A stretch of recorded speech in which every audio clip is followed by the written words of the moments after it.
Welcome to my class. All of you know that the class is Rajesh sir classes, and we will start today our first class of the class 9.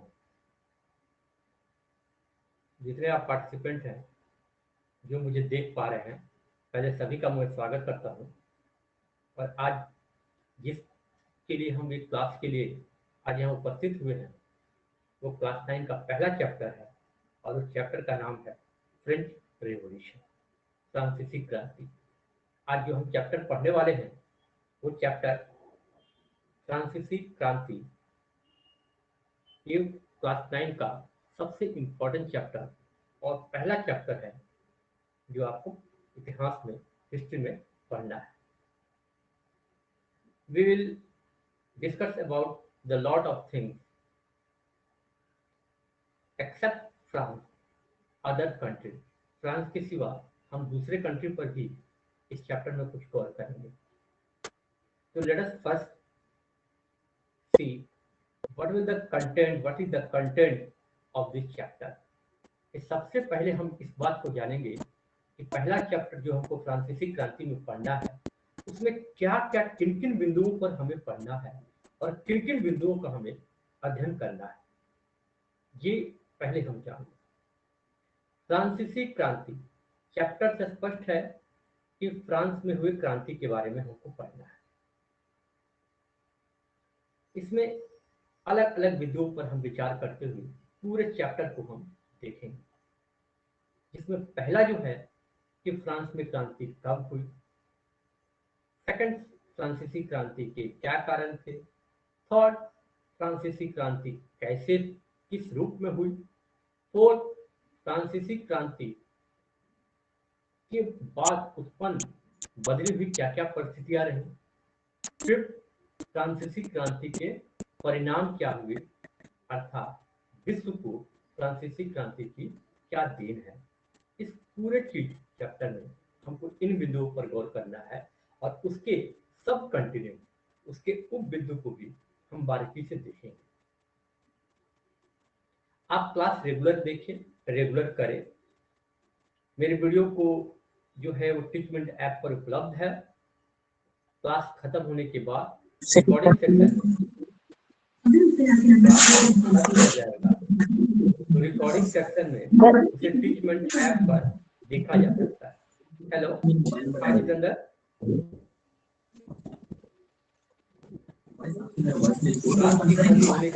Yes sir.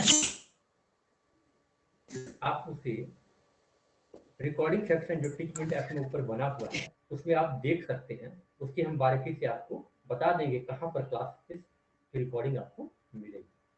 तो then let's start our first chapter, French revolution.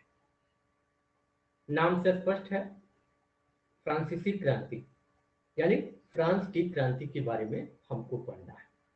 All of you know about France. France के बारे में आपने नाम सुना है? Anyone who tell me, कोई बताएगा फ्रांस क्या है? एनीवन, किसी को पता है फ्रांस है क्या? आप शुरू से ही पढ़ते आ रहे होंगे कि 7 कंटिनेंट के बारे में, 4-5 ओशियन के बारे में, 7 महादेश, 5 महासागर, ये आपको 6 क्लास 7 से पढ़ाया जा रहा होगा। एशिया का सबसे बड़ा महादेश एशिया है। एशिया जो है वो महादेशों में सबसे बड़ा, उसके बाद यूरोप है। तो फ्रांस जो है वो एक कंट्री है। France is a country belongs from the Europe. France जो है यूरोप महादेश का एक कंट्री है, एक देश है, ठीक है ना। और जिस समय की हम बात कर रहे हैं उस समय फ्रांस एक विशालकाय रूप में एक बहुत बड़ा देश था और वो देश यूरोप में अवस्थित है, पहले भी था, आज भी है। और उसी देश के हम कैसे उस देश में क्रांति हुई, क्यों क्रांति हुई, उसके बारे में चैप्टर में हम पढ़ेंगे। फ्रांस क्लियर हो गया। फ्रेंच जो है, जिनको फ्रेंच रेवोल्यूशन कहते हैं, फ्रांस की भाषा चूंकि फ्रेंच है, फ्रांसीसी लोग फ्रेंच भाषा बोलते थे, इस सेंस में फ्रेंच रेवोल्यूशन जिसको कहा जाता है। अब रिवोल्यूशन क्या है? फ्रांसीसी क्रांति, फ्रांस के बारे में, फ्रांसीसी क्रांति मतलब फ्रांस की क्रांति, फ्रांस क्या है? फ्रांस यूरोप का एक देश है। बिल्कुल क्लियर। एंड देन अब दूसरे नंबर की जो है फ्रांसीसी क्रांति यानी फ्रांस की क्रांति। तो क्रांति क्या है? एनीवन टेल मी, कोई बता पाएंगे क्रांति क्या है? How can you define revolution? क्रांति को आप कैसे डिफाइन कर सकते हैं? क्रांति को आप किस रूप में बता सकते हैं? एनीवन, अगर कोई बताना चाहे तो हैंड रेज कर सकता है। या Jitendra Kumar, tell me. Anyone? Devanti, Hrithik, Neha, anyone? Punoor? ऐसा नहीं है कि क्रांति कोई आपके लिए नई शब्द है। आपने बहुत बार सुना होगा ये क्रांति हो गई, वो क्रांति हो गई। लेकिन जनरली क्रांति जी का जब हम कहते हैं तो जनरली दिमाग में ये ख्याल आता है कि क्रांति मीन्स आंदोलन, क्रांति मीन्स लड़ाई झगड़ा, क्रांति मीन्स युद्ध। इन शब्दों से संबोधित हम कर लेते हैं। लेकिन फ्रेंड्स, स्टूडेंट्स, क्रांति ये नहीं है। क्रांति को एक सही रूप में अगर डिफाइन किया जाए, तो अगर रिवॉल्यूशन को सही मायने में डिफाइन किया जाए तो कहा जाएगा कि revolution is the name of changing. क्रांति जो है वो बड़े पैमाने पर, व्यापक पैमाने पर बदलाव का नाम है। Revolution is the name of changing in aspects of social, economical, political, the other broad range. क्रांति जो है वो बड़े पैमाने पर व्यापक बदलाव का नाम है। यानी इस प्रकार का आंदोलन जिससे समाज की स्थिति, जिससे राजनीतिक स्थिति, राजा चेंज हो जाए, समाज चेंज हो जाए, आर्थिक जगत में बहुत बड़ा चेंजिंग हो जाए, बहुत बड़ा बदलाव हो, सांस्कृतिक जगत में बहुत बड़ा बदलाव हो, इस बदलाव का नाम ही क्रांति है। अभी हमने दो बातें की। फ्रांस एक देश है, एक कंट्री है जो यूरोप महाद्वीप में है, पहला चीज। दूसरी हमने बात की कि रिवॉल्यूशन क्या है। Revolution is the name of changing in aspects of the broad range, whatever the social, political, economical, cultural and the other things। इसका कहने का अर्थ है क्रांति बड़े पैमाने पर, व्यापक पैमाने पर बदलाव का नाम है। ये हमको याद रखना है। अभी हमने दो बातें की। अब फर्स्ट क्वेश्चन जो इस बुक से रिलेटेड जो सबसे इंपॉर्टेंट है, बराबर आपसे पूछे जाते हैं चैप्टर से स्पष्ट। कोई भी अगर कहिएगा फ्रांसीसी क्रांति तो पहला मन में होगा हमने क्रांति को जान लिया, फ्रांस को जान लिया, तो आखिर फ्रांसीसी क्रांति कब हुई? ये बड़े पैमाने पर व्यापक बदलाव क्यों हुआ, कैसे हुआ, कब हुआ, ये मन में कौतूहलता बन जाती है, ये मन में सवाल होता है। अब फ्रांसीसी क्रांति कब हुई? Anyone who knows? कोई पढ़ा है, कोई जानता है? Yes, anyone? एनीवन?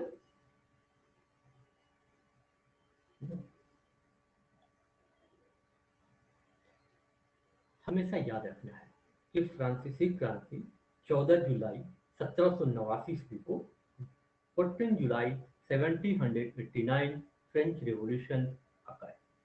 आपसे कोई पूछे कि फ्रांसीसी क्रांति कब हुई थी तो आपका answer will be very clear.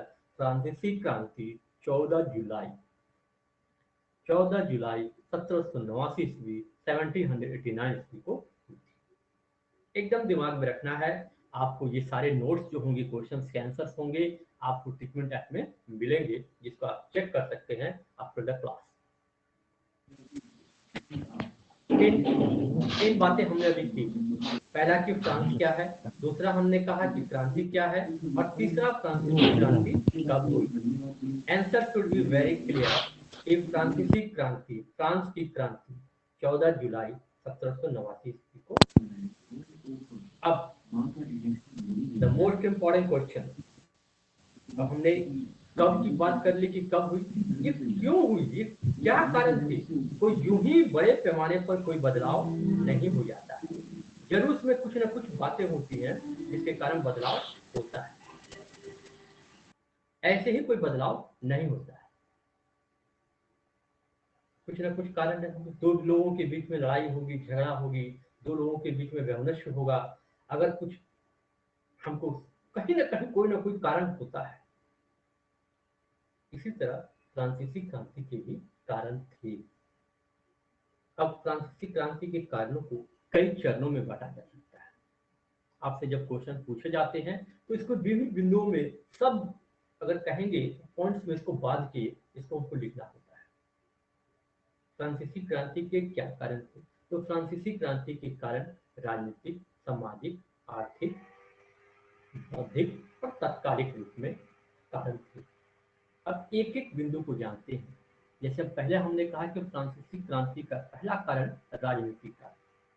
राजनीतिक में राजनेता, राजा से संबंधित कारण की हम बात कर रहे हैं। क्या कारण था? फ्रांस राजनीतिक कारण, पहला कारण फ्रांस में राजनीतिक कारण, और राजनीतिक कारण का पहला कारण उसमें ये बिंदु में अगर हम बात करें तो पहला होगा निरंकुश राजतंत्र। आपके बुक्स में दिया गया है। निरंकुशता से क्या क्या समझते हैं?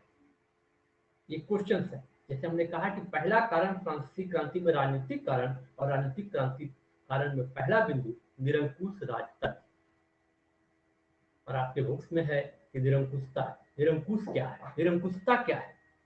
यानी वह व्यक्ति, वह संस्था, वह जिस पर किसी का अंकुश नहीं है। यानी वह व्यक्ति जो चाहे जो करे, उस पर कोई लगाम नहीं लगा सकता, ऐसे व्यक्ति को निरंकुश कहते हैं। और हम बात कर रहे हैं निरंकुश राजतंत्र।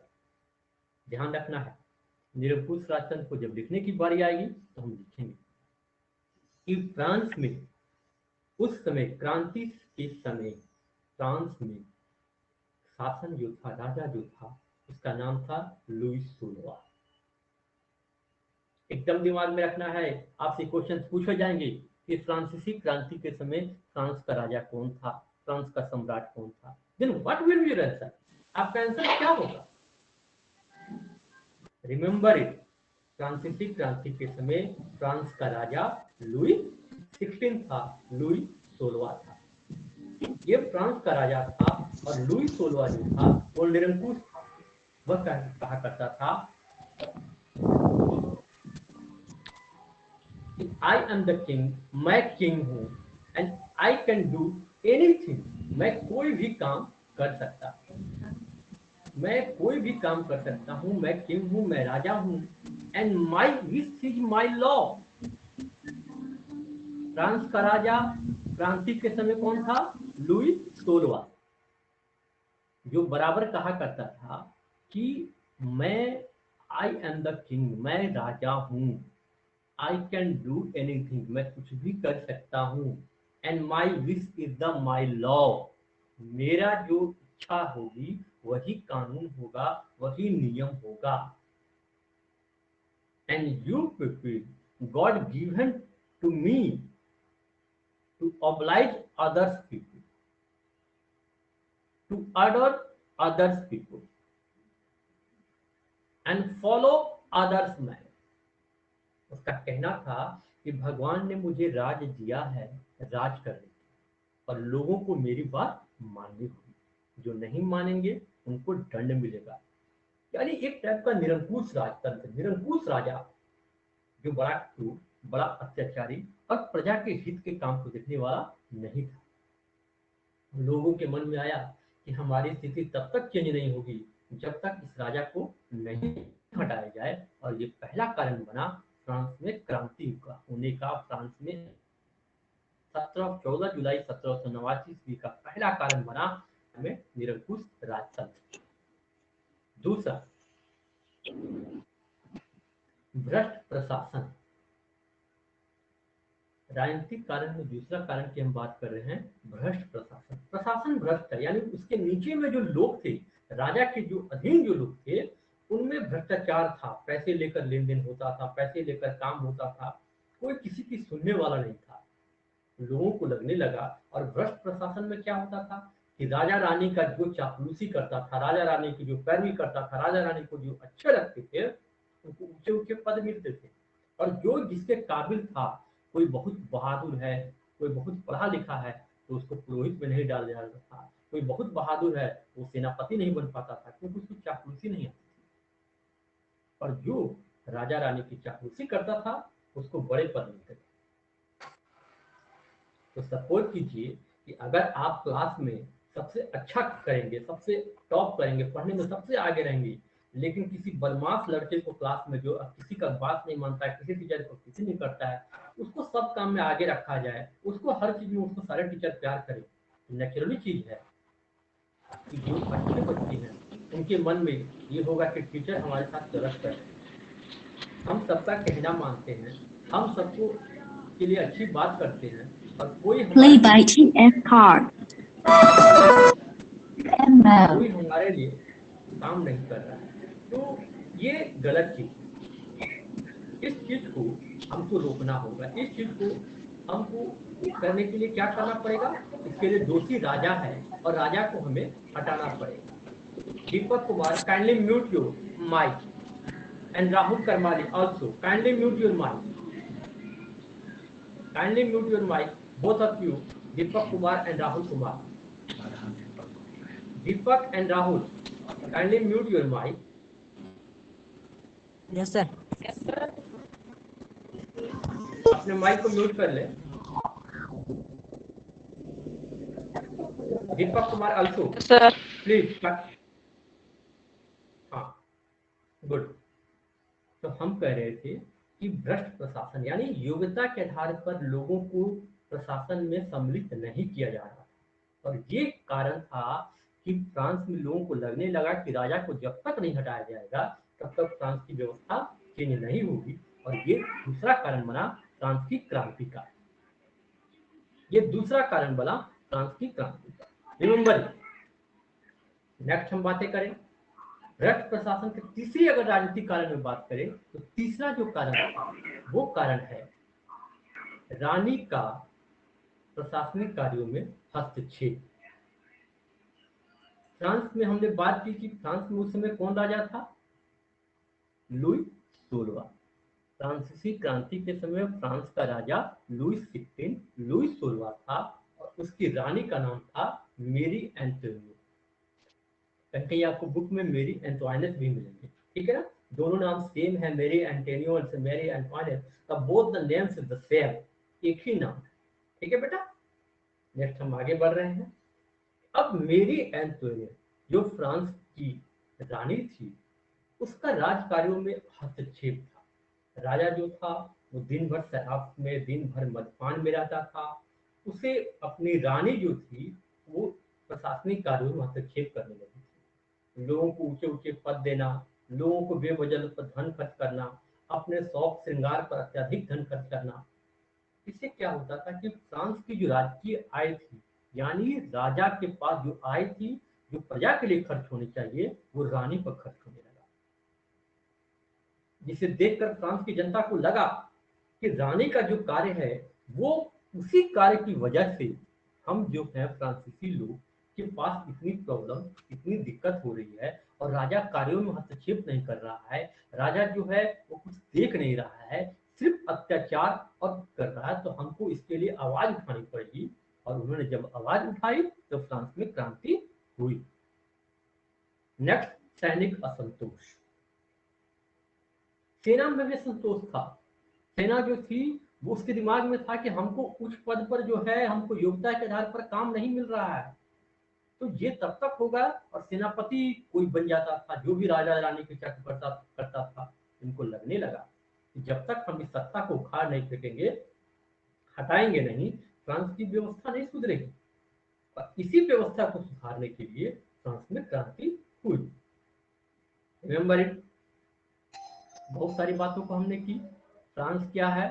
हमने बताया कि फ्रांस यूरोप महादेश का एक देश है, यूरोप महादेश में से एक देश है। दूसरी बातें हमने बताई कि क्रांति क्या है, हमने इसको डिफाइन किया कि revolution is the name of changing in which the broad scale in aspects of the social, political, economical, यानी क्रांति जो है बड़े पैमाने पर, व्यापक पैमाने पर बदलाव का नाम है, जो सामाजिक क्षेत्र में, आर्थिक क्षेत्र में, राजनीतिक क्षेत्र में, सांस्कृतिक किसी भी क्षेत्र में हो सकता है।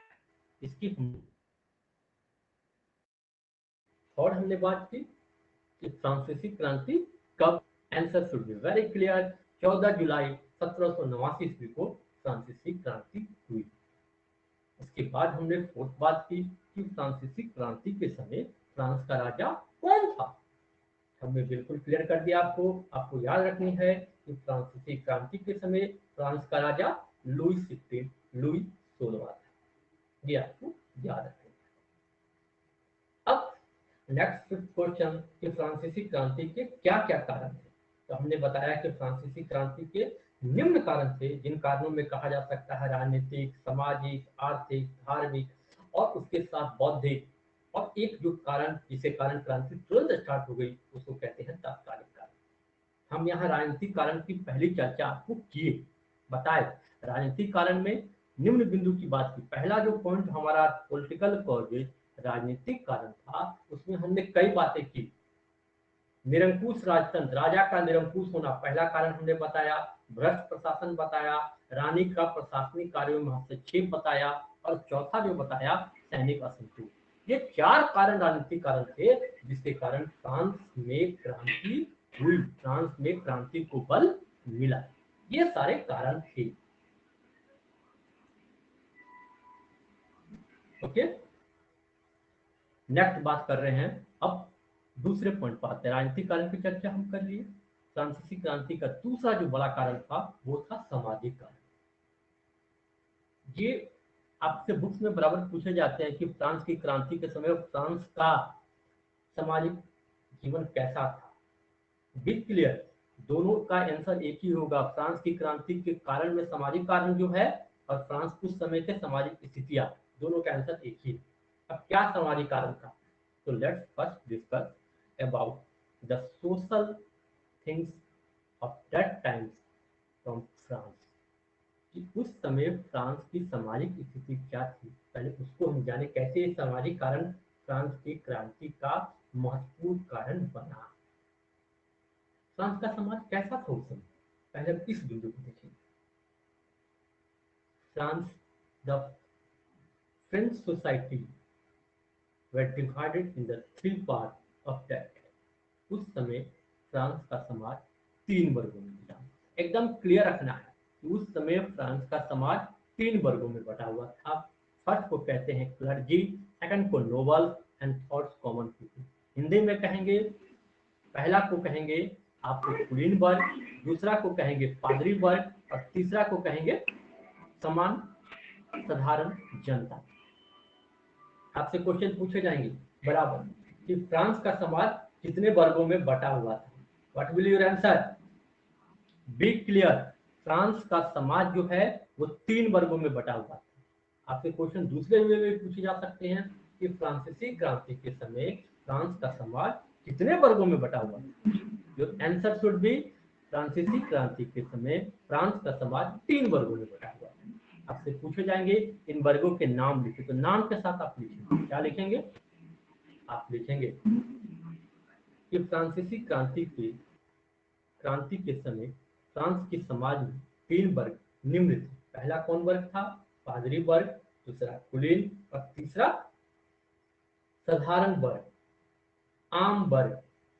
यानी 2 वर्ग के सिवा छोड़ के जितने बाकी लोग थे वो साधारण वर्ग, कॉमन पीपल, आम वर्ग में आते थे। ये 3 वर्गों में समाज का वर्गीकरण किया गया था। अब इसमें देखें कि तीनों वर्ग में क्या अंतर था, इस चीज को हम गौर करें। राजनीतिक कारण की चर्चा कर चुके हैं, remember it. Will discuss from this second thing. हम दूसरे चीज की चर्चा कर रहे हैं, करेंगे पूरी चीज में। दूसरा है सामाजिक कारण, सोशल कॉजेज, जिसके कारण फ्रांस में क्रांति हुई। और उसमें हमने देखा कि फ्रांस का समाज कितने वर्गों में बटा हुआ था? 3 वर्गों में। अब ये कैसे कारण बना, लेट्स डिस्कस। हमने कहा कि फ्रांस का समाज 3 वर्गों में बटा हुआ था, तीनों वर्ग का आपको नाम बताया। अब देखते हैं कि इनकी स्थिति कैसी थी। पहला वर्ग पादरी वर्ग। पादरी वर्ग, उस फ्रांस का समाज जो था वहाँ ईसाई धर्म था। और पादरी जो होते हैं, जिनका काम, जैसे हमारे यहाँ पंडित जी होते हैं ना, पूजा पाठ कराते हैं, मुसलमानों के यहाँ मौलवी लोग होते हैं, तो वैसे ही ईसाई धर्म में जो पूजा पाठ कराते हैं वो चर्च से संबंधित होते हैं और उनको वहाँ पर उनका नाम है। जैसे हमारे यहाँ अलग अलग होते हैं ना, चौबे जी, मिश्रा जी, दुबे जी, अलग अलग होते हैं पंडित। कोई पंडित होते हैं मैथिली पंडित, कोई बनारस के पंडित, अलग अलग। उस प्रकार यहाँ पर भी अलग अलग पंडितों के चरण व चरण पद का नाम है। जैसे उस समय उन पद थे आर्क बिशप, बिशप, फादर, ये सारे जो थे जिनका काम पूजा पाठ कराना फ्रांस में था। और ये लोग किस वर्ग से आते थे? ये पादरी वर्ग से आते थे। यानी फ्रांस में पूजा पाठ से संबंधित काम कराने वाले लोग को पादरी कहते थे और ये पादरी वर्ग। इनकी संख्या बहुत कम थी। रिमेंबर इट, इनकी संख्या बहुत कम थी, लेकिन उसके बावजूद, इनकी संख्या कम होने के बावजूद फ्रांस में इनको किसी प्रकार का कर नहीं देना था। ये वर्ग एकदम संपन्न वर्ग था और ये वर्ग जो था इतना रिस्पेक्ट लोग इसको करते थे। जैसे हमारे यहाँ पंडित जी को करते हैं ना, हम लोग क्या करते हैं पंडित जी, कोई भी पूजा पाठ कराने की हो, अपने हाथ दिखाने हो, वैवाहिक में हो, हम लोग पंडित जी के पास जाते हैं, उनसे पूछते हैं। वो कहते हैं राहु है, केतु है, विभिन्न प्रकार के यज्ञ होते हैं, विभिन्न प्रकार के पूजा पाठ में हमारे पंडित, यानी पंडित जो होते हैं उनको हम रिस्पेक्ट देते हैं समाज में। ये हमारे समाज का नियम है। तो भारतीय समाज में हम पंडितों को, पंडित जी को रिस्पेक्ट देते हैं, आदर की भावना से देखते हैं। ठीक उसी प्रकार वहां था। वहां इनके मन में, लोगों के मन में, फ्रांस के जनता के मन में ये था कि ये जो पादरी वर्ग है जिसमें आर्क बिशप, बिशप और फादर लोग आते हैं जो पूजा पाठ कराते हैं, they were the direct connected from the God. इनका जो संबंध है सीधे भगवान से है। ये भगवान से हमारे लिए कुछ भी मांग सकते हैं, हमको दिवा सकते हैं। लोगों के मन में ये आस्था थी। लोग कुछ गलत काम करते थे तो पादरी के पास जाते थे फ्रांस में, आज हमसे गलती हो गई है, आप भगवान से कहिए कि हमको माफ कर दे। पादरी पूजा पाठ करते थे कि मैं आपके लिए पूजा पाठ कर रहा हूँ कि भगवान आपको माफ कर दे। लेकिन ये पादरी वर्ग जो थे, इनमें भ्रष्टाचार था। क्या भ्रष्टाचार था? इनमें ये भ्रष्टाचार था कि जैसे फ्रांस की जब आम जनता जाती थी तो वो उसका नहीं सुनते थे। क्यों? ये पादरी वर्ग पैसे लेकर न्याय करते थे। अगर कोई खून कर दिया, मर्डर कर दिया, अगर लेकिन वो कुलीन वर्ग से है तो उसको सजा नहीं होती थी। उसको कहा जाता था कि आप पादरी को आप जाके चर्च में पैसे दे दे, भगवान से वो आपके लिए प्रार्थना करेगा, भगवान आपको माफ कर देगा।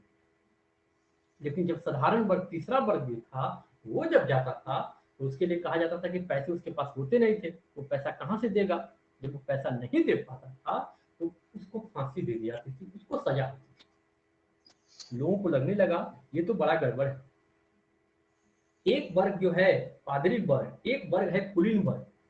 पादरी में पंडित लोग, यानी पूजा पाठ कराने वाले, ईसाई धर्म में पूजा पाठ कराने वाले लोग फ्रांस में पादरी वर्ग से थे।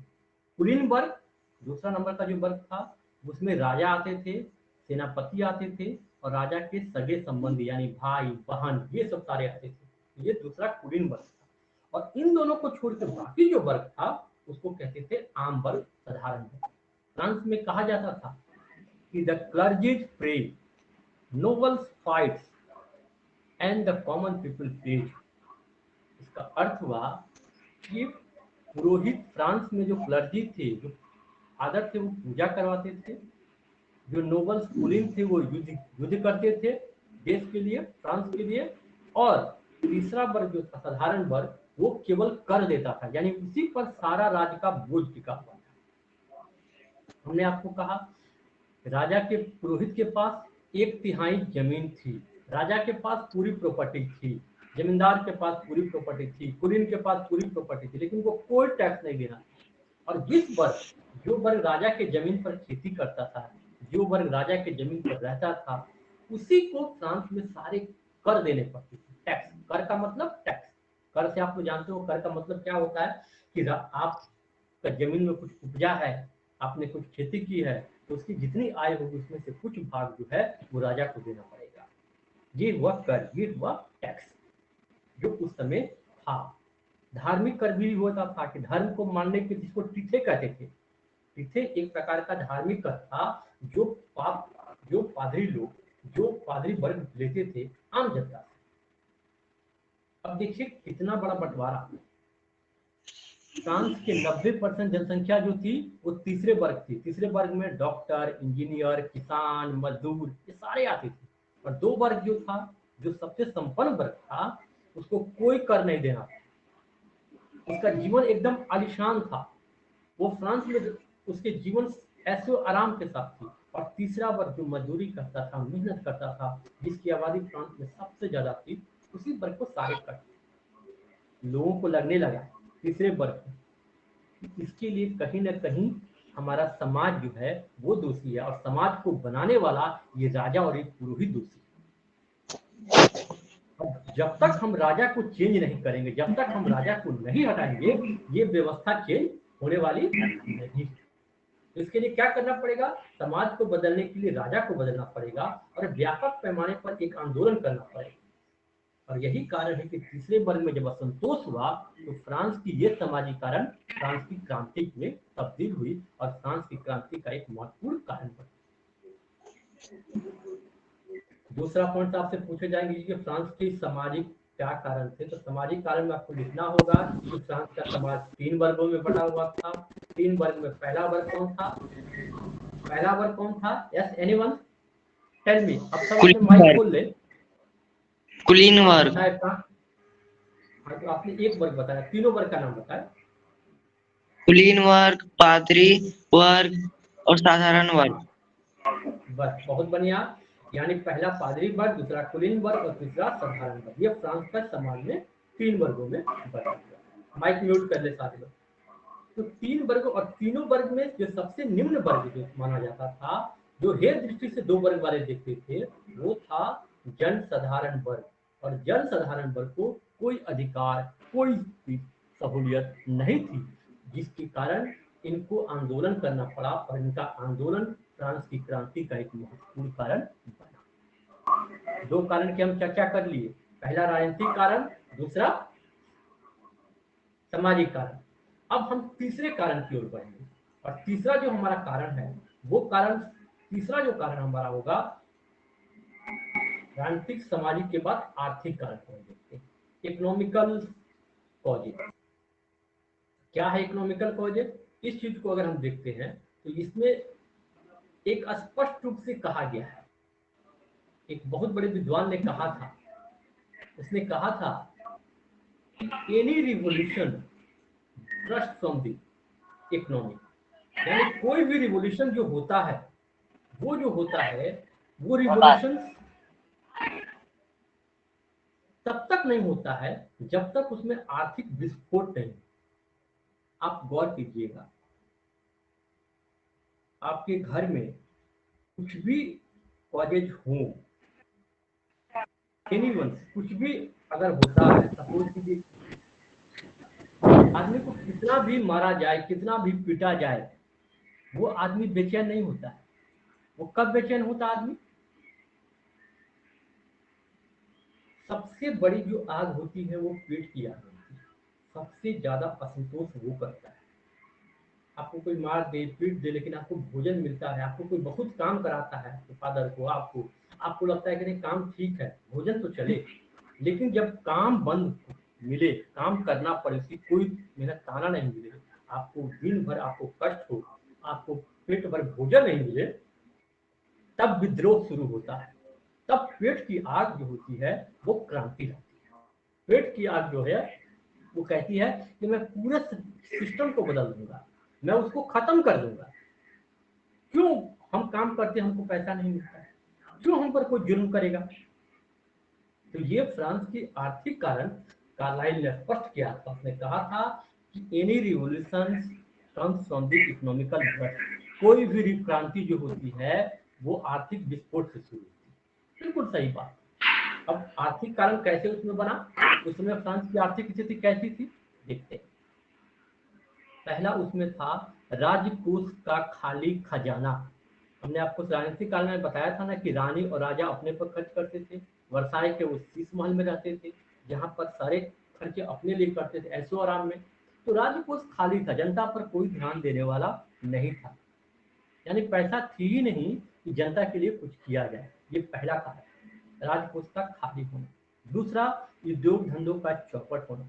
तीसरा, बेरोजगारी, बेकारी। चौथा, भुखमरी की स्थिति। फ्रांस में सबसे अधिक आलू होता था, चावल होता था, ये सारी चीज फ्रांस में होती थी। आलू सबसे अधिक होता था। कार्लाइल ने कहा था कि फ्रांस में 4 महीने में लोग 1 महीने अच्छे से खाते थे, उसके बाद उनका भोजन समाप्त हो जाता था। आलू जो था वो 1/3 वर्ष चलता था, उसके बाद समाप्त होने के बाद लोग घास की रोटी खाते थे। यानी फ्रांस की आर्थिक स्थिति बिल्कुल दयनीय थी। बेरोजगारी, बेकारी, राजकोष का खाली होना, भुखमरी की स्थिति, और ये स्थिति को जब लोगों को महसूस हुआ, एक बार की बात है, रानी के महल के सामने बहुत सारी महिलाएं एकत्र हुई और वो गई राजा रानी से कहने के लिए कि you are my the king and the queen and you have to responsibility to solve our problem, to give us food. शांतिपूर्वक प्रदर्शन करते हुए निकली और राजा रानी को कही कि आप हमारे राजा रानी हैं, आपकी ये जिम्मेवारी है कि प्रजा के हित का ख्याल रखिए। प्रजा अगर भूखे मर रही है तो प्रजा को भोजन उपलब्ध कराए। तो रानी ने कमेंट में कहा कि if you have no food then you no bread then it pav. Rani ने मजाकी में कहा कि तुम लोग के पास भोजन नहीं है तो पाव रोटी खाओ। जिस व्यक्ति के पास कुछ है ही नहीं वो पाव रोटी कैसे खाएगा? और इतना गुस्सा वो महिलाएं हुई कि लगा कि रानी को आज ही वो खत्म कर देंगी। इतना उनके मन में क्रोध आ गया। उन्होंने जब अपने घर में, जब अपने आस पड़ोस में सारे लोगों को लगने लगा ये आर्थिक स्थिति में राजा रानी कुछ मदद नहीं कर रहा था, ऐसे राजा रानी का रहने का क्या फायदा, हम लोग को इस राजा रानी को हटाना पड़ेगा। और ये एक कारण बना फ्रांस की क्रांति का। 3 कारण की चर्चा की, पहला राजनीतिक कारण, दूसरा सामाजिक कारण और तीसरा आर्थिक कारण। अब चौथे कारण की ओर बढ़ते हैं, जिसको कहते हैं बौद्धिक कारण। बौद्धिक कारण मतलब शिक्षित वर्ग का योगदान। जैसे कि मान लीजिए कि आप पढ़े लिखे हैं, सरकार ने एक राशि फिक्स कर दी, आप 9 क्लास में चले गए, आपको पता हो जाएगा कि जब आप पढ़िएगा इकोनॉमिक्स में कि सरकार ने एक राशि फिक्स की है कि अगर एक व्यक्ति को कुछ काम कराया जाता है दिन भर तो उसको कितने पैसे देने होंगे। उससे कम देने का सरकार ने पाबंदी लगा दी। अगर उससे कम किसी को मिलता है और उतना काम करा लेता है तो वो दोषी होगा, उसको सजा है। कोई व्यक्ति किसी व्यक्ति को किसी रूप में जबरदस्ती काम नहीं करा सकता है। ये कानून है, ये लॉ है।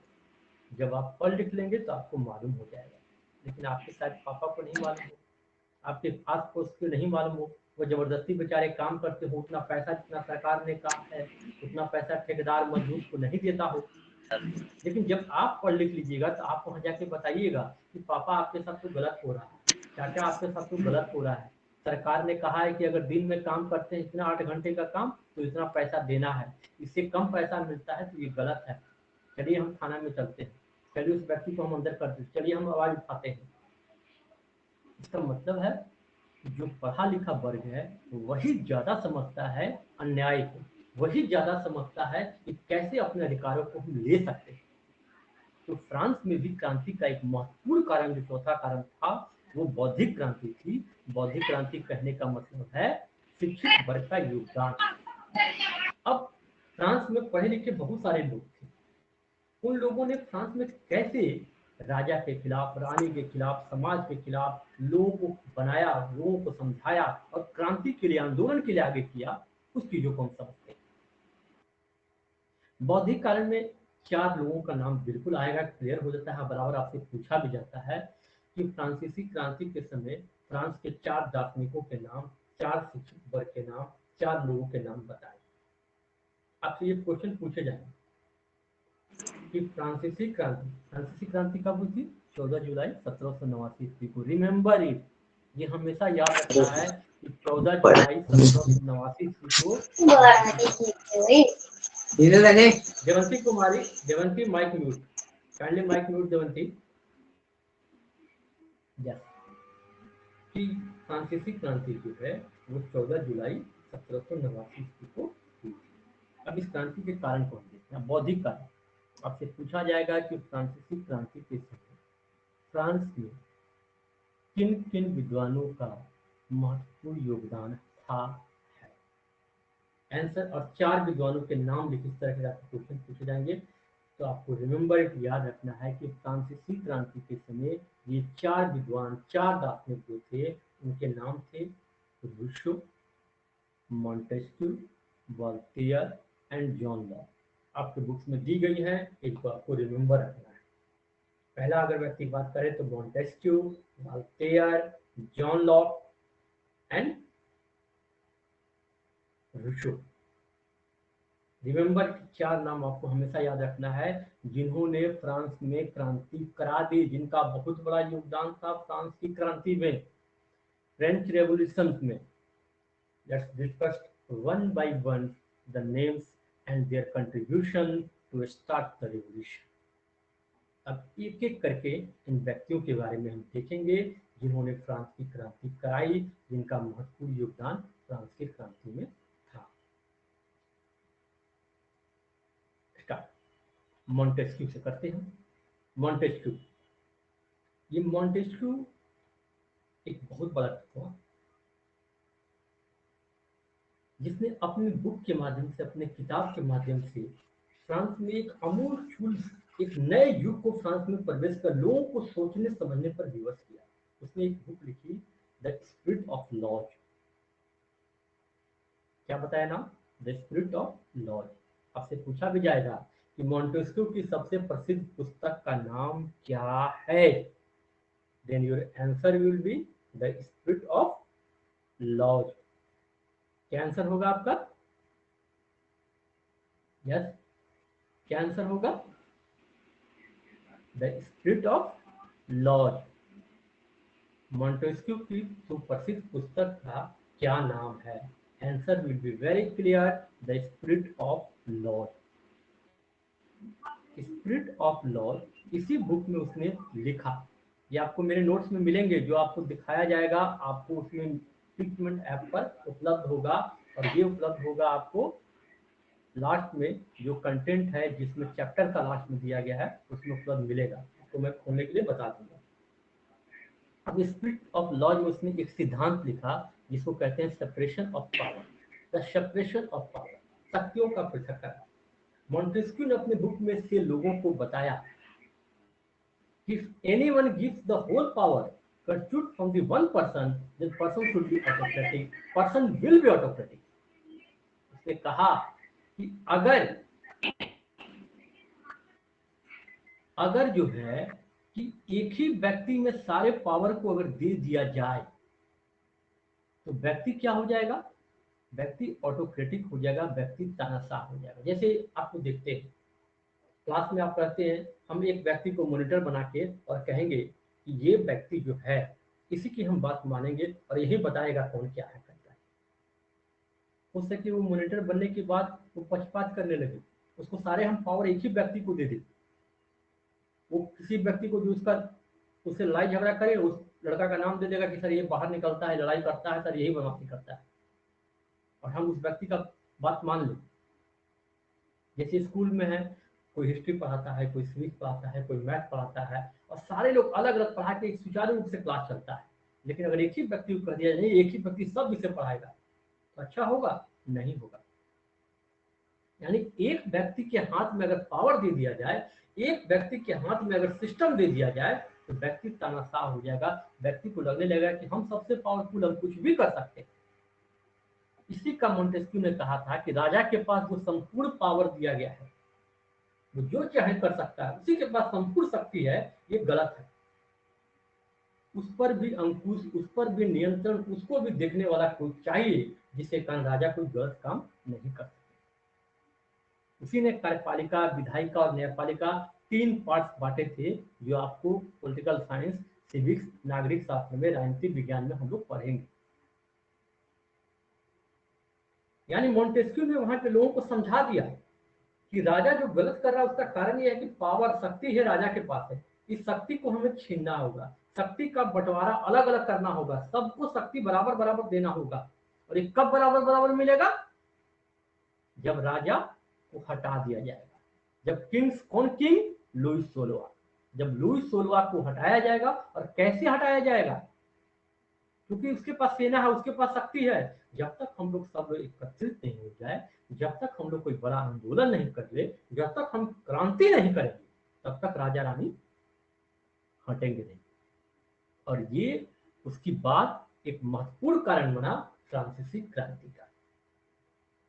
मोंटेस्क्यू के बारे में आपसे जो बुक में पूछे जाएंगे क्वेश्चन, रिमेंबर इट कि मोंटेस्क्यू की प्रसिद्ध पुस्तक का नाम क्या था, आपको याद रखना है। मोंटेस्क्यू की प्रसिद्ध पुस्तक का नाम द स्पिरिट ऑफ लॉज था। मोंटेस्क्यू ने इस बुक्स में क्या क्या लिखा, सेपरेशन ऑफ पावर, शक्तियों का पृथक्करण के बारे में बताया है। तो बुक का नाम आपको याद रखना है। दूसरा व्यक्ति जिसकी हम चर्चा करेंगे वो है वाल्टेयर। वाल्टेयर, ये व्यक्ति जो वाल्टेयर जो व्यक्ति था, ये चर्च का विरोधी था।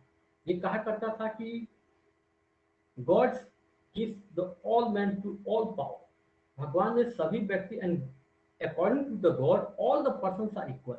भगवान ने सभी व्यक्ति को एक समान बनाया। रंग रूप अलग हो सकता है, कोई काला हो सकता है, कोई भूरा हो सकता है, लेकिन जब आप काटिएगा किसी को तो उसके जो ब्लड निकलेंगे, जो खून निकलेंगे, वो लाल ही होगा, वो कत्था ही होगा, वो मेरून ही होगा, वो लालीपन ही होगा। उसकी ये बात थी कि भगवान ने किसी को ऊपर छोटा नीचा नहीं बनाया है। यू पीपल, हम जो लोग हैं, हम समाज में किसी को छोटा, किसी को बड़ा, किसी को नीच, किसी को ऊंची, ये बनाए हैं। भगवान की दृष्टि में सब बराबर है।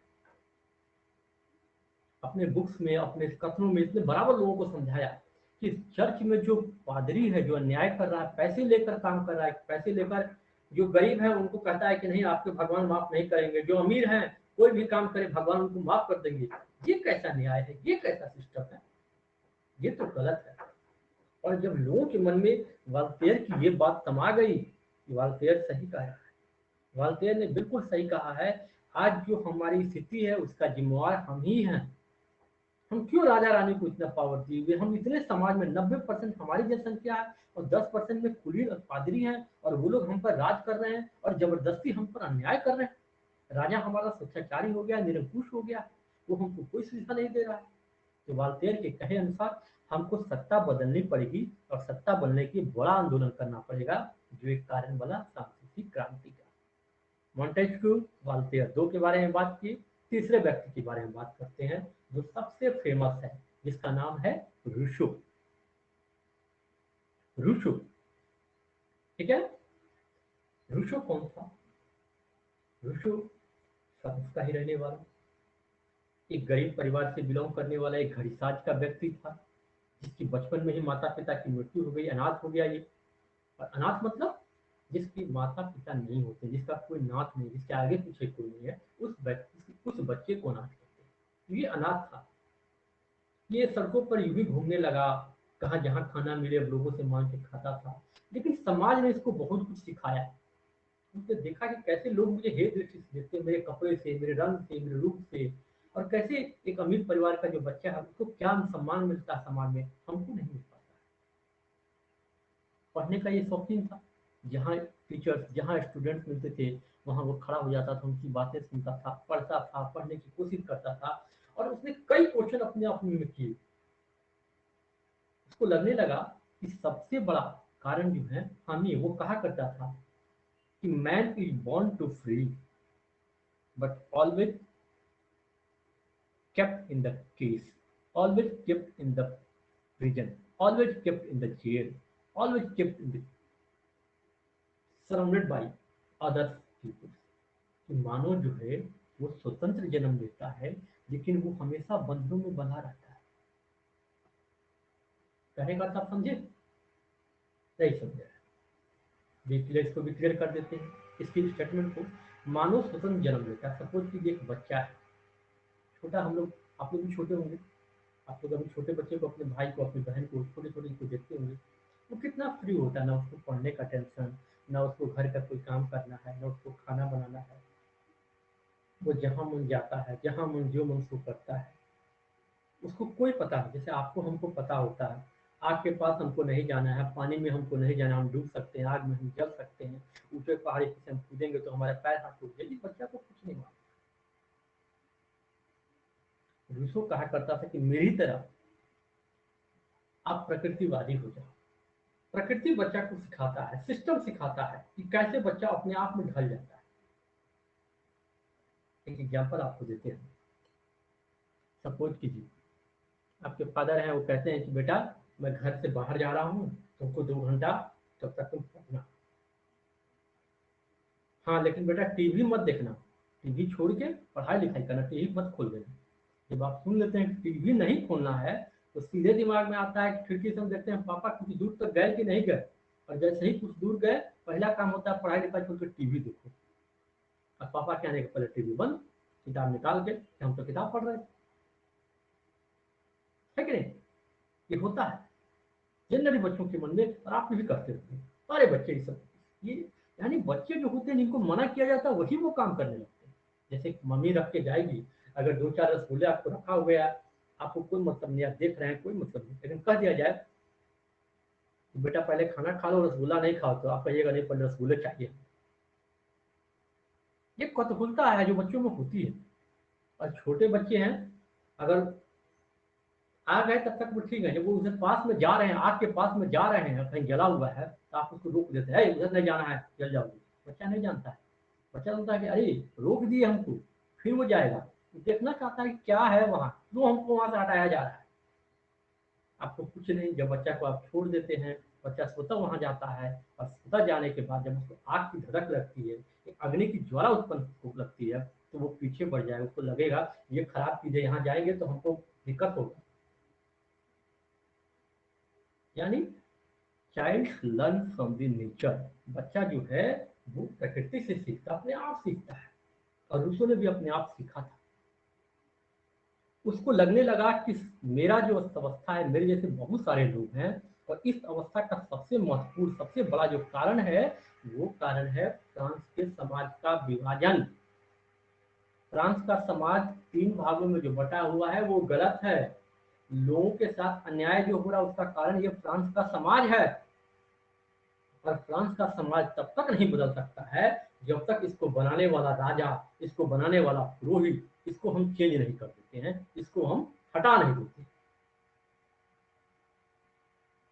और इसको हटाने के लिए क्या करना पड़ेगा, राजा रानी को हटाने के लिए क्रांति करनी पड़ेगी, और ये कारण बना फ्रांस की क्रांति का। चौथा व्यक्ति जिसका नाम है जॉन लॉक। इसने अपने बुक्स में लिखा है ट्रीटीज ऑफ गवर्नमेंट। इसकी प्रसिद्ध पुस्तक का नाम है the two treatises of government. उसके पहले एक मैं बात कहने आपसे रिकॉल कर रहा हूँ, भूल गया। इस रूसो ने भी एक बुक लिखी है, जो आपसे पूछा जाएगा कि रूसो की प्रसिद्ध पुस्तक का नाम क्या है जिसने पढ़ते हुए लोगों में समाज को चेंज करने की भावना आई, और वो प्रसिद्ध पुस्तक का नाम है रूसो की सोशल कॉन्ट्रैक्ट, सामाजिक संविदा। आपसे पूछे जाएंगे कि रूसो की प्रसिद्ध पुस्तक का नाम क्या है, इंग्लिश में सोशल कॉन्ट्रैक्ट, हिंदी में सामाजिक संविदा या सामाजिक समझौता। क्लियर। चौथे व्यक्ति की हम बात कर रहे थे, अब आया जाए उस पर, जॉन लॉक। जॉन लॉक जिसने अपनी प्रसिद्ध पुस्तक the two treatises of government, यानी गवर्नमेंट के 2 स्तर की बात इसमें लिखी है कि एक स्तर पे सरकार नहीं होनी चाहिए, गवर्नमेंट का व्यवहार दोहरा नहीं होनी चाहिए, सरकार राजा का व्यवहार 2 चरित्र वाला नहीं होना चाहिए। और ये 2 चरित्र वाला फ्रांस में है।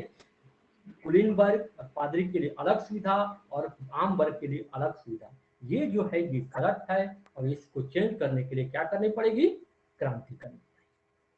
और क्रांति तब होगी जब राजा रानी को पूरे रूप में आंदोलन, पूरी जनता इसके लिए उठ खड़ी हुई, और उसने लोगों को संबोधन किया, लोगों को आह्वान किया कि आप एकजुट हो, आगे आए और फ्रांस की स्थिति को बदले, और जिसका परिणाम फ्रांस में क्रांति हुई।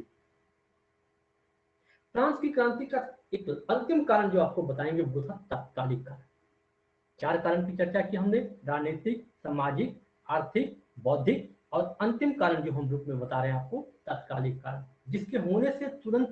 तात्कालिक कारण का मतलब होता है कि आग में घी डालना, आग जल रहा है उसमें घी डाल देंगे धड़क जाएगा। यानी क्रांति के लिए लोग अब थे कि आंदोलन करना है, लोग उठ चुके थे राजा रानी से, इसको बदलना है, समाज को बदलना है, राजनेता को बदलना है, आर्थिक जगत को बदलना है, लोग इसके लिए तैयार थे। उसमें आग का घी काम किया, बैस्टिल का पतन। बैस्टिल एक जेल है जहां पर कई निर्दोष लोगों को राजा की जो बात नहीं मानते थे, जो अपनी आवाज उठाते थे, जो विद्वान थे, किसान थे, मजदूर थे, कारीगर थे, उनको बंद किया गया था। आंदोलनकारियों ने सबसे पहले कहा कि इनको छुड़ाना जरूरी है, और उन्होंने वहां पर आक्रमण कर दिया, और उसके आक्रमण करने के साथ ही क्रांति प्रारंभ हो गई 14 जुलाई 1789 ईस्वी को, जिसको कहते हैं तात्कालिक कारण बैस्टिल का पतन। और तात्कालिक कारण बैस्टिल का पतन के साथ इस तात्कालिक कारण में राजा के चरित्र को भी जोड़ा जा सकता है।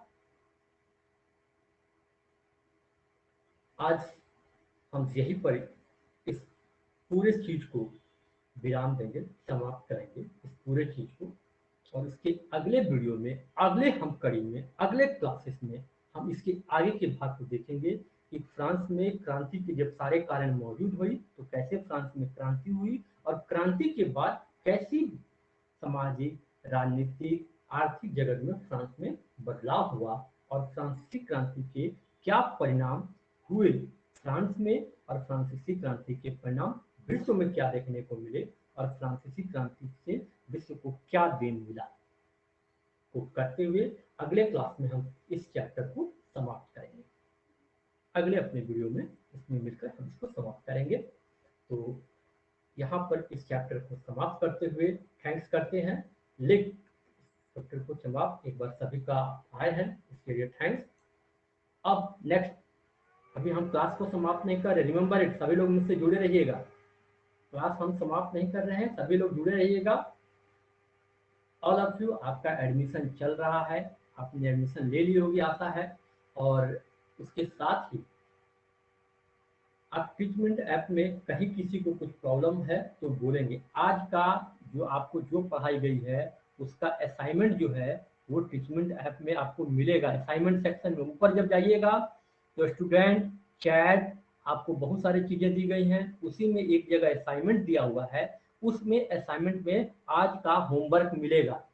अभी 1 घंटा बाद जो हम पढ़ाए हैं वो होमवर्क देंगे, and you have to do, आपको बनाना है, उसका फोटो खींचना है और उसको टीचमेंट ऐप पर ही अपलोड करना है। ये व्यवस्था दी हुई है, और मैं टीचमेंट ऐप पर ही उसको सही करूंगा और आपको नंबर दूंगा, आपके रिमार्क्स लिखूंगा, तो आपको ये काम करनी है, ठीक है ना।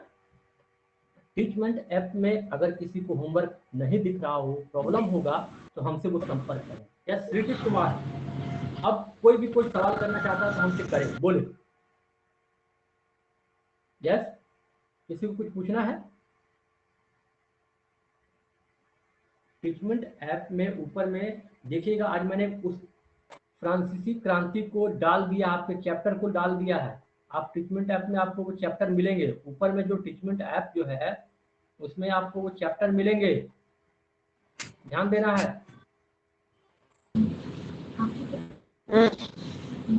Hello sir. हाँ यस सर। जैसे आपको ऊपर में आप देखते हैं ना स्टूडेंट बना हुआ है, हेलो, उसके बगल यस में सर। ऊपर में चैट बना हुआ है, उसी के बगल में सबसे अंतिम में जाइएगा तो आपको असाइनमेंट मिलेगा, और असाइनमेंट के बगल में आपको कंटेंट मिलेगा, उसमें मेरा वीडियो, उसमें मेरा ये चीज दिया गया होगा। और अभी जो हम पढ़ाए हैं, जिसको नहीं समझ में आएगा, सपोज कीजिए कि होमवर्क जो आप देखे आपको नहीं आ रहा है, तो ऊपर में चैट के बगल में रिकॉर्डिंग है, ऊपर में ही रिकॉर्डिंग है, रिकॉर्डिंग में आज जो क्लास हुआ है उस क्लास का रिकॉर्डिंग उसमें मिलेगा, ठीक है ना। सारा चीज आ जाएगा सर। सारा चीज आ जाएगा, आज जो पढ़ाए हैं ना, हाँ वो सारा चीज रिकॉर्डिंग ऊपर में दिया हुआ है, उसमें रिकॉर्डिंग में होगा वो। ठीक है सर। असाइनमेंट आपका होमवर्क आज जो पढ़ाए हैं उसका होमवर्क असाइनमेंट में मिलेगा, असाइनमेंट ऊपर में लिखा हुआ है। यस ठीक सर। है ना, आप जब उसको खोलिएगा तो उसमें असाइनमेंट आपको मिलेगा। Yes sir.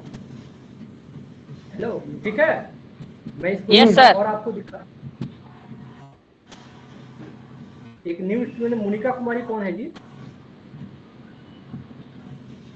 सर मोनिका ये कुमारी, ये तो 9th क्लास। हाँ हाँ, और अभी वो ज्वाइन की है।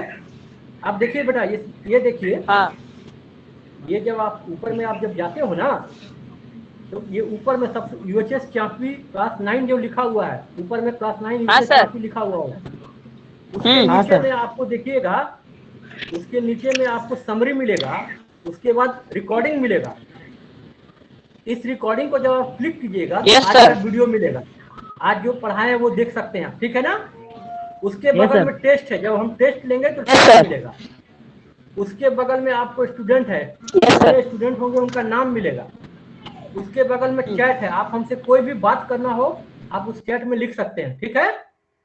Yes sir. उसके बगल में आपको नोटिस बोर्ड मिलेगा, जो भी हम सूचना देंगे उस नोटिस बोर्ड में रहेगा।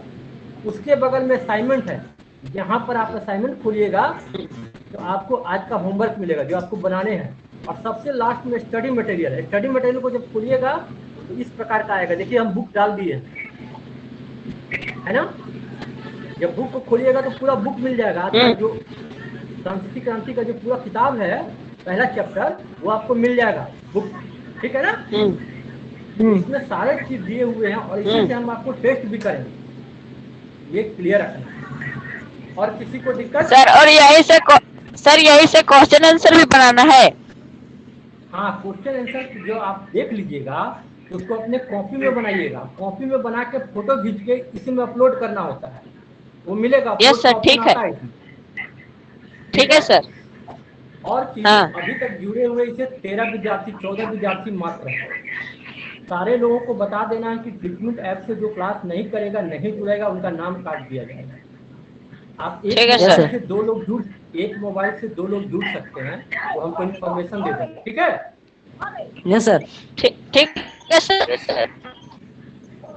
और कोई किसी को कुछ बात पूछनी है? नहीं। पूछिए। No sir. नहीं, चलिए बहुत बढ़िया। हाँ बोलिए, हाँ बोलिए।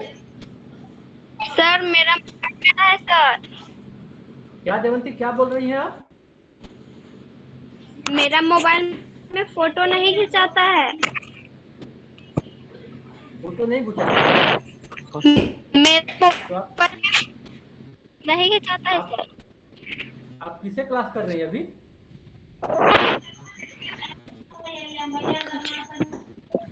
एक काम करें, क्या बाकी लोग सर? अपना माइक म्यूट कर ले, बाकी लोग कोई माइक म्यूट कर ले, केवल देवंती कुमार अपनी माइक चालू रखेगी, बाकी लोग म्यूट करें। हाँ देवंती, अब बोलो। बोलो। हाँ देवंती बोलो। फोटो नहीं खिंचाता है। आपके मोबाइल में अभी आप क्लास कैसे कर रही हैं जब फोटो नहीं खिंचाता है तो? हेलो। हेलो, हाँ गुड इवनिंग सर। हाँ, गुड इवनिंग। हम संतोष कुमार बोल रहे हैं सर। हाँ बोलिए, क्या दिक्कत है, बोलिए। सर मेरे पास मोबाइल नहीं है, हम रुपेश भैया के मोबाइल से स्टडी कर रहे हैं सर। आप एक ही मोबाइल से दोनों आदमी अपना अपना आंसर लिख के ऊपर में नाम लिख के उसको अपलोड कर दीजिएगा उसी में, ठीक है ना। ठीक है सर, ठीक है। वो हो जाएगा। जब वो अपना कर लेगा तो उसके नीचे आप भी कर लीजिएगा, और करने के बाद सबमिट बटन दबाइएगा। दोनों आदमी का जब हो जाएगा उसमें डाउनलोड कर दीजिएगा, दोनों आदमी को उसमें फोटो खींच कर डाल दीजिएगा, तब सबमिट बटन दबाइएगा, तो दोनों मेरे पास मिल जाएगा, दोनों का, ठीक है। ठीक है, थैंक्स सर। Okay, thanks. तो आज क्लास को हम एंड थैंक करेंगे, यू। तो और भी किसी को कुछ क्वेश्चन पूछना है तो पूछ लीजिए, ठीक है ना। पूछना। ठीक है, okay. Thank you sir. Thanks. आप एक काम कीजिए, एक बार सारे लोग अपने वीडियो जरा ऑन कर लें, हम जरा स्क्रीनशॉट लेंगे, इसको हम डालेंगे कितने लोग क्लास किए हैं। एक बार वीडियो सारे लोग ऑन कर लें, अपना वीडियो ऑन कर लें, केवल वीडियो, ऑडियो नहीं।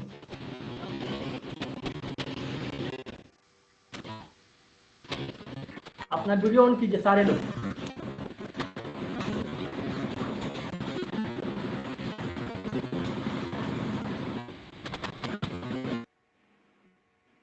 वीडियो ऑन कीजिए, और जितने लोग हैं वीडियो ऑन कीजिए। Good. Laxman Kumar video on कीजिए, नेहा वीडियो ऑन कीजिए, ऑडियो बंद कीजिए, जितेंद्र ऑडियो बंद करिए।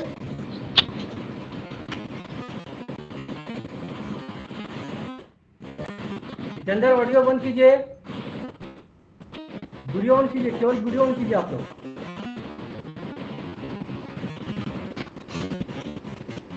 सारे लोग अपने वीडियो ऑन कर ले। गुड।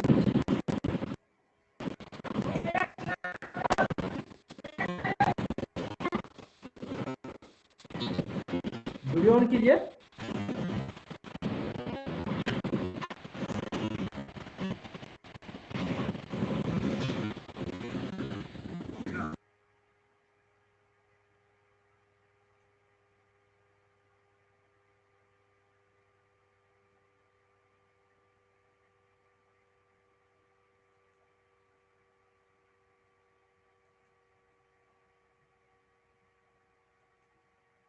Okay thanks. हम फिर मिलेंगे और वो समय होगा आपके फ्रीक्वेंट ऐप में दिया गया है, मिलने का टाइम दिया गया है ना। अभी सोमवार को आपकी क्लास होगी, नेक्स्ट क्लास होगी मंडे को होगी और वो भी 4 बजे से। ठीक है, ओके थैंक्स। मैं क्लोज कर रहा Thank you, हूँ। sir. once again thanks to all. Thanks sir.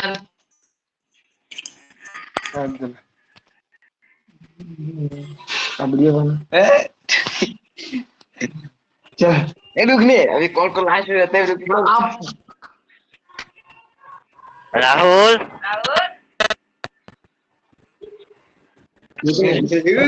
रोक नहीं रही जितेंद्र, जितेंद्र, हाँ, नहीं कोई और नहीं कर।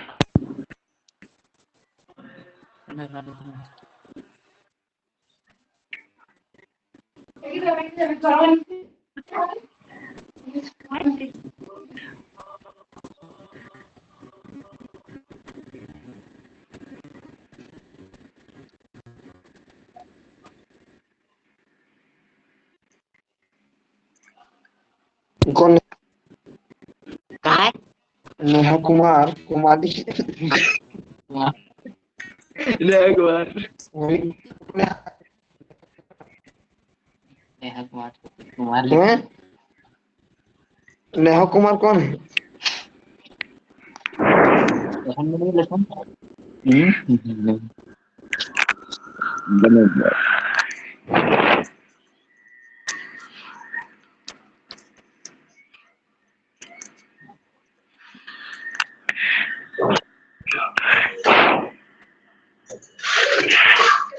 यार कौन लोग हैं?